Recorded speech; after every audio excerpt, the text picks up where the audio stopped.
जादुई कुआं।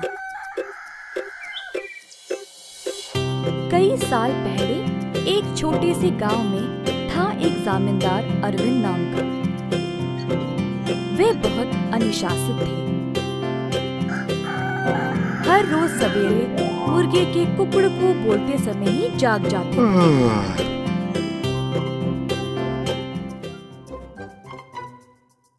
फिर अपने नौकरों को जगा के उन्हें काम पे भेजते थे। चंद्रा और सूरी नामक दो मुलाजिम जमींदार के लिए काम पे नए नए आए हुए थे,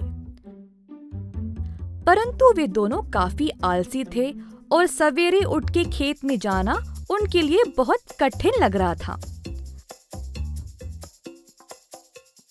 दोनों एक कुएं के पास सोते थे।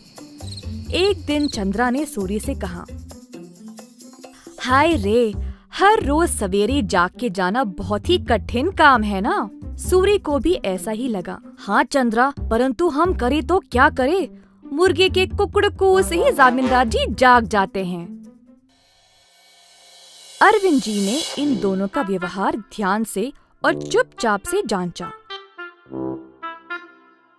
आखिरकार उन्होंने एक दिन उन दोनों को सबक सिखाना चाहा। एक दिन जब दोनों सो रहे थे, कुएं के अंदर से आवाज आई,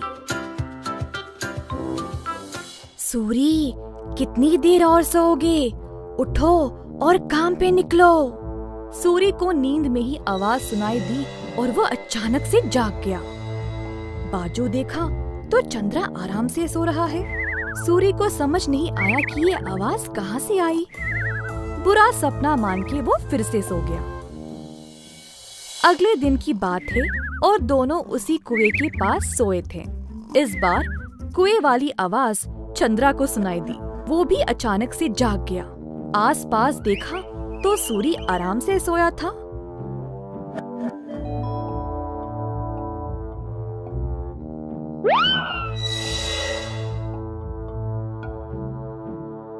कोई बुरा सपना था शायद, ऐसा सोचकर वो भी फिर से सो गया। अगले दिन जब वे दोनों फिर से वहीं पे सो रहे थे, अचानक से एक खतरनाक आवाज सुनाई दी। दोनों एक साथ जागे और डर गए, एक दूसरे को देखने लगे। भाई सूरी, आपको भी सुनाई दिया क्या? हाँ चंद्रा, मैं बहुत डर गया और ये कोई बुरा सपना भी नहीं है। ये भयानक आवाज इस कुएं से आ रही। मैं काम पे निकल रहा हूँ, तुम्हें आना तो आओ। रुको रुको, मैं भी आऊंगा। उस दिन दोनों ने बहुत मेहनत से खेत में काम किया और दोपहर में भोजन के समय जमींदार जी के पास आए। खाना खाते समय दोनों की शक्ल पे सिर्फ परेशानी लिखी हुई थी। जमींदार जी ने पूछा कि हुआ क्या। चंद्रा और सूरी ने सारी घटना सुनाई। ये सुनकर जमींदार जोर जोर से हंसने लगे।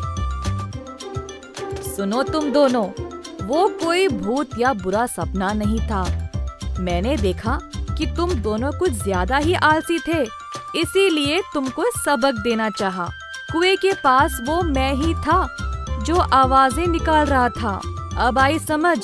अब से ये सुस्ती छोड़ो और ठीक से काम करो।